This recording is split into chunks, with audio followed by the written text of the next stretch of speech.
Alright, I'm going to try something a little different today. Fish a type of water type that I've never fished before. They call them the Beeks. They're Beeks, whatever. Beeks, streams, small streams. But here in the Netherlands, they don't exactly have rivers or streams like they do in most of the places in the world. Basically, you just have these ditches that cut through the sand. So there's no real structure, just kind of a sand bottom, U-shaped canal type thing, but it does meander a little bit. And typically you have seams on both sides of the river. Basically, your main speed is down the center, and then obviously the friction caused by the edges will slow the water down there, and that kind of creates a seam. So most fish will be lying up on the banks. So that's what we'll be doing mostly, just a small stream, casting to the far side. And pulling them off that seam, and just work your way down and see what happens. And all right, well, let's give it a shot. So just trying to get a rhythm here, figure out what the best way to fish this is, best length. I think probably keeping it short and kind of perpendicular to the bank is probably a pretty good deal here. So I can probably shorten up. I don't need to have so much line available here. Yeah, just pull it off the bank more or less. I don't think stripping upstream or downstream will necessarily be the ticket. Jasper hooked 2 fish the other day. Just pulling it off the bank as he often likes to fish. I usually fish, let's say, longitudinally. He likes fishing more perpendicular. Oh, here, a fish just came up here and missed. Had a follow there. I missed him. I wasn't paying attention. But I do see that something just took off here, so he must have followed the fly in. So there is a fish, a hungry fish in here somewhere. Let's see if we can get him to come back. Hopefully I can spook him. Too bad.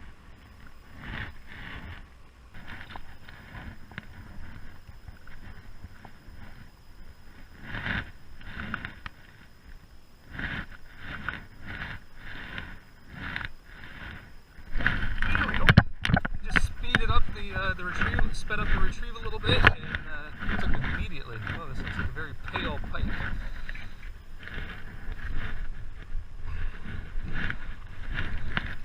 We'll just flip him.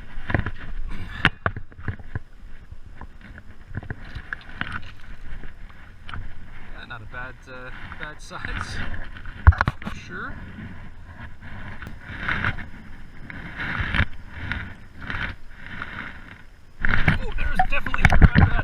I don't think it was a smaller fish, but oh man, you saw that line jump.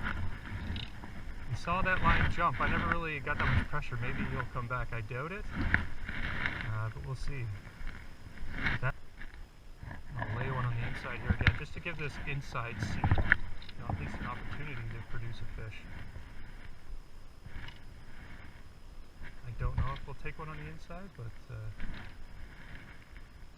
you gotta at least give it the opportunity before you go walk and spook the fish that are there. If there is one lying. Oh! Bit me off! I had a bad knot. He took the whole leader.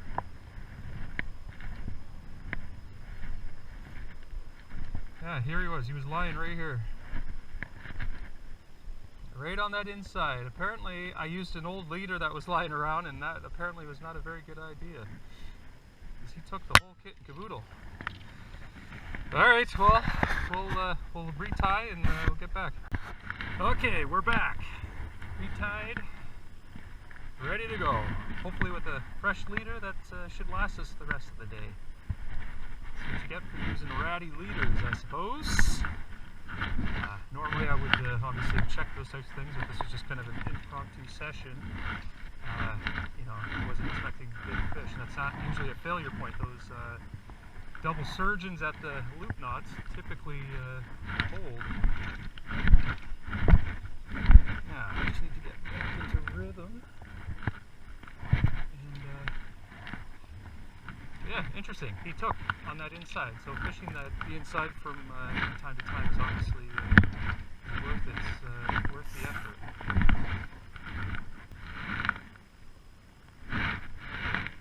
it's not getting the depth, but let's see if the fish will come up. Oh yeah, he just ate it. He just ate it. It was a smaller fish. It wasn't a big fish. I saw him. He came up and ate it. Lightly came up and ate it. Just mouthed it. He might come back. He didn't get pricked. So. Oh, that one ate it, and he took the frickin' fly. Oh my God. Cut right through that leader. Like it was nothing. My Lord. I need to get myself some better leader material, apparently. Alright, we're back on. Got the big old black and purple. Alright, this inside, we got the reeds now on the inside here, so let's see if this pays off. Just let it swing in there first. I would not be surprised if it touched one here.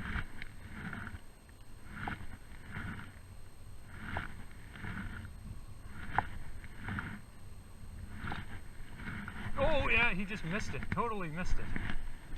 He just misjudged that. Not a big fish again. I think that first fish I caught was actually the biggest one I've seen so far. This guy will come back.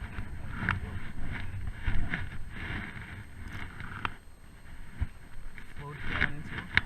He came from the center and jumped on the bank, so let's see.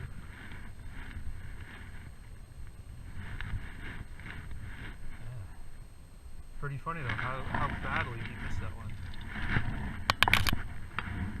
He mistimed it completely. Let it sink and kind of swing into the bank.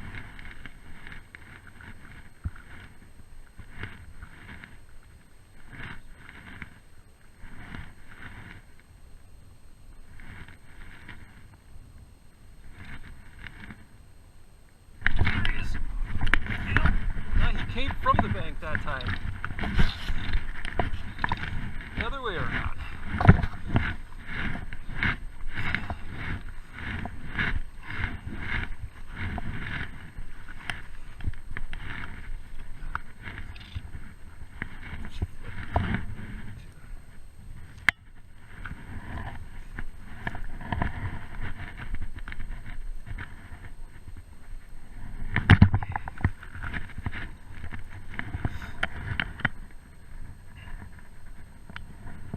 Tail's all buggered, that one.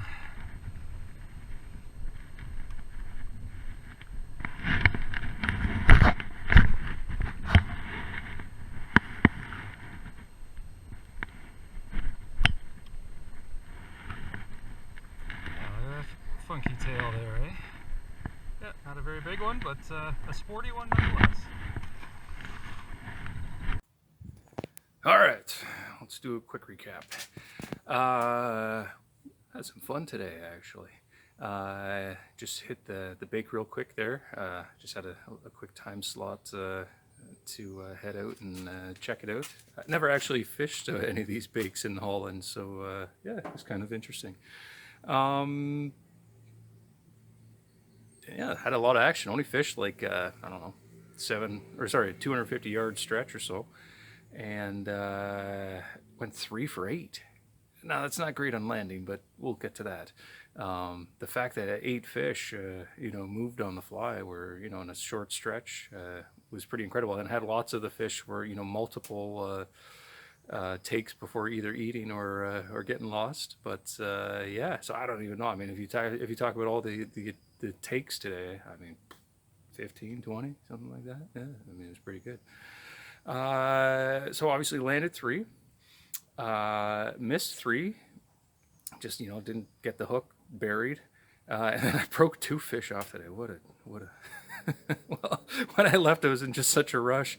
I picked up an old ratty leader I just found lying in the back room, so it I had landed 1 fish and missed another, but on the 3rd fish I just set the hook and boom, blew it off. It was just a bad knot in the loop with the connection to the fly line. So obviously whatever that double surgeon's knot finally gave out.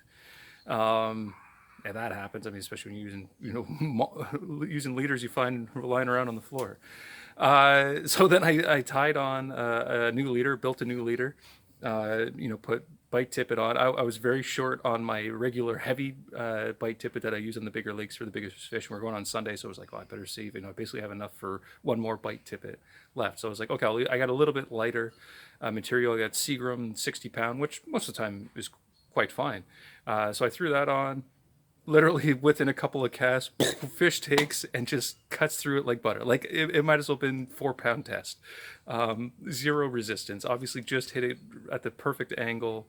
But anyways, tied on another fly, and yeah, I had a few more takes, and and landed a few more fish. So. Yeah, it was really cool. It was a new spot I never fished, and I've never even, like I said, never even fished that type of water before. So yeah, it was cool. It's it's not really a big game or big fish game, but if you're just trying to blow off some steam when you got an hour or two to kill, yeah, good fun, good fun. All right, see you next time.